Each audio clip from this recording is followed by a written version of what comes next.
So I'm going to make the case that the Democrats, led by Keith Ellison, are intentionally throwing the George Floyd case for political purposes. But before that, I want to state, did I see what happened to George Floyd? Yes. Do I think the officers responsible bear criminal responsibility? Yes. Should they be punished with jail time? Yes. What I'm saying, though, is Keith Ellison is going down a path to guarantee or nearly guarantee that doesn't happen for political gain. And here's my case. What happened to George Floyd? Horrendous. And you can make the argument for second-degree murder. You can make the argument. To me, though, you're not going to be able to make that argument to a court of law. Because in order to prove second-degree murder, you need intent. Okay? First-degree murder. Premeditated intent. The example I've been using, you know your wife is cheating on you with another man. You know where they are. You load a gun. You go drive up. You find them. Kill them both. You premeditate it. You intend to kill them. You did. Second degree. You come home, find your wife cheating on you with another man. You go, you grab a gun from the other room. You walk to the other room, kill them both. You had intent to kill them, but you weren't thinking, I'm going to go kill my wife. They just think in the moment, but there was intent. Third degree murder. You find your wife with another man. You get so mad. You start hitting. You start punching your wife. You knock her off the bed. She trips, cracks her neck, dies like that.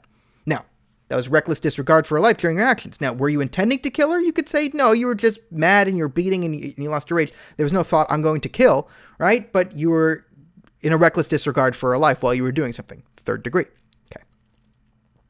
It's nearly impossible to charge cops with first or second degree murder. First degree murder is pretty much outright impossible. And I made a video on why it can't happen, right? Because you respond to a scene, right? You're given something. There's a stimulus. There's effect. It's hard to say a cop premeditated.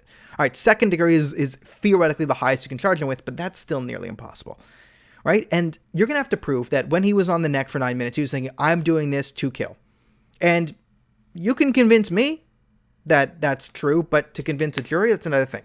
And especially with the autopsy reports coming in that there were, outside health conditions. Now, I understand when they say, oh, you died from a heart attack and there was coronavirus. Clearly, the heart attack was brought upon by asphyxiation caused by the knee on his neck. Clearly.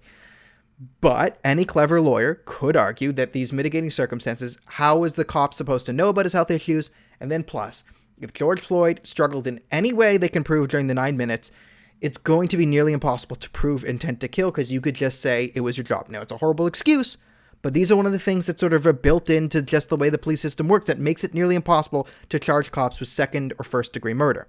Third degree murder, you can prove. Was there reckless disregard for George Floyd's life in those 9 minutes? Yeah, clearly, I think so. I think you could prove that in a court of law, too. I think you have a decent shot. Manslaughter, slam dunk.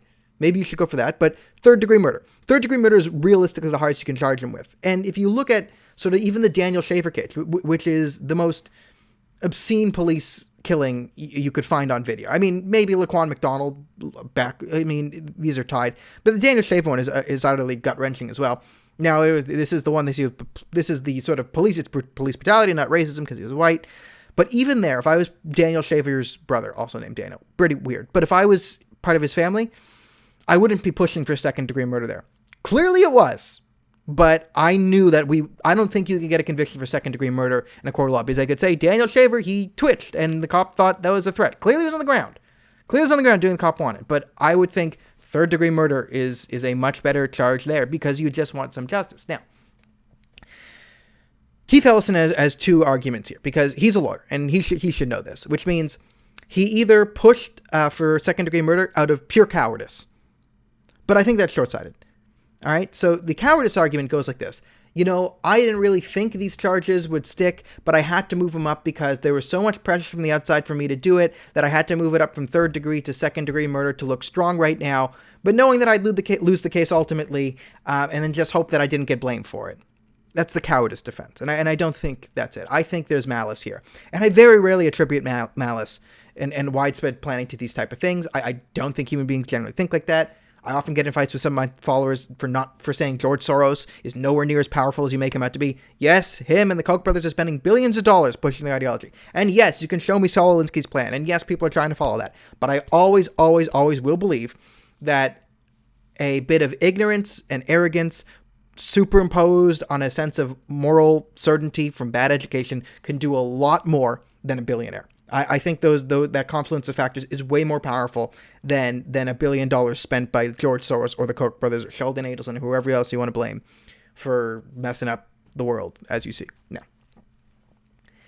This case, however, I see where this totally benefits Keith Ellison and the Democratic Party. And I see it as a purely cynical move because I think their number one push right now is going to be to the black community. Their old tried and trusted true look racism, right? Because I think they're very afraid of losing the black vote or parts of it because they need it. They rely on it solely. And what Trump was able to do prior to the COVID-19 shutdown is by improving the economy, reducing black unemployment, making the lives of everyone in, small businesses a bit better.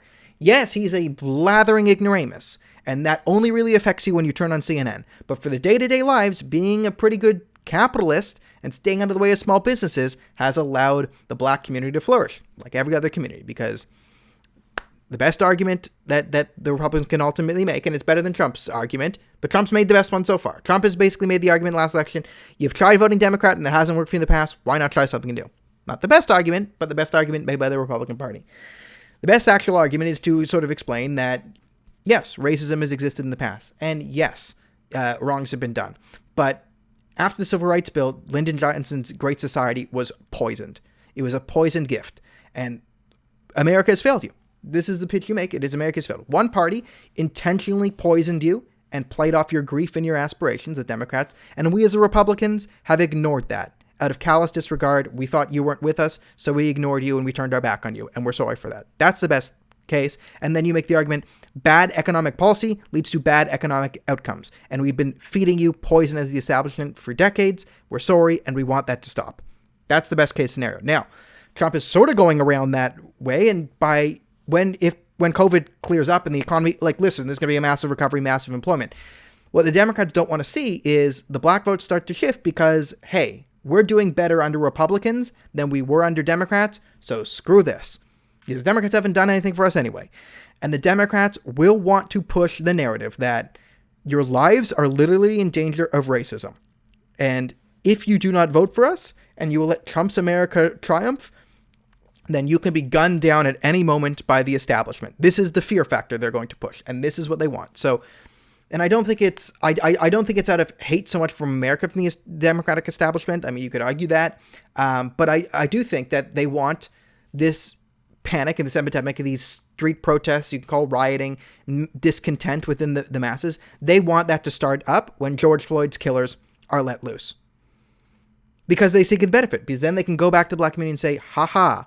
Look at what the establishment does. America is racist. The Republicans are racist, and let us fix this for you. But at the same time, they're the ones that conspired to let him go, because Keith Ellison knows, and he knows damn well, that there's a snowball's chance in hell that he'll be able to get a second-degree murder conviction out on the officer that killed George Floyd. It's just not possible. And I'd like to see him go to jail. I think what he did is criminal. You can argue murder.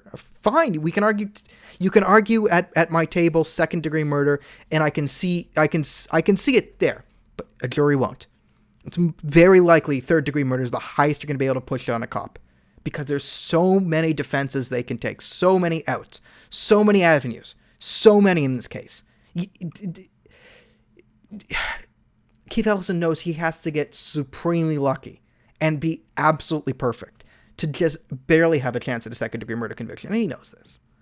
And he's pushing this. And I think Keith Ellison, the reason why I'm attributing analysis is because I think he is a radical. He is a man who started out as a disciple of Louis Farrakhan, a vicious, racist anti-Semite who hates America. And then claiming to disavow Farrakhan back in the day. But then after claiming to disavow Farrakhan, meeting secretly with Louis Farrakhan and representatives from the Islamic Republic of Iran. No, this is a man who is capable of malice. This is a man who is capable of throwing the George Floyd case for political gains, and that is what he's doing. So my pitch to the Black Lives Matter community is, hey, you might be right here. The entire system is actually conspiring against you right here. Everything is stacked against you right now. All right? You have the police unions and the police who are basically incentivized and created to look out for police interests. That's what they do. They're unions. It's a machine. It's against you in this case. You have the court system, which has to work with the police. Lawyers and police and judges, they all work together. It's harder to convict one of your own. I made a video about this. It's against you. And now the political establishment. Is it so hard to believe that the political establishment could be against you? Right? And this is what the Democrats are doing. They are lying to you. They're pretending to take your side, profiting off your hopes and aspirations, and then hoping to profit off your despair in the end. And I hope you see that, Because I'm just making the case that the Democrats are throwing the George Floyd case to capitalize on your grief. And I hope I'm wrong. And I hope he gets a second-degree murder conviction. I hope it comes through. But I know it won't. And that's a shame, because the officers that did this deserve to go to jail. But likely, because of Keith Ellison, they won't.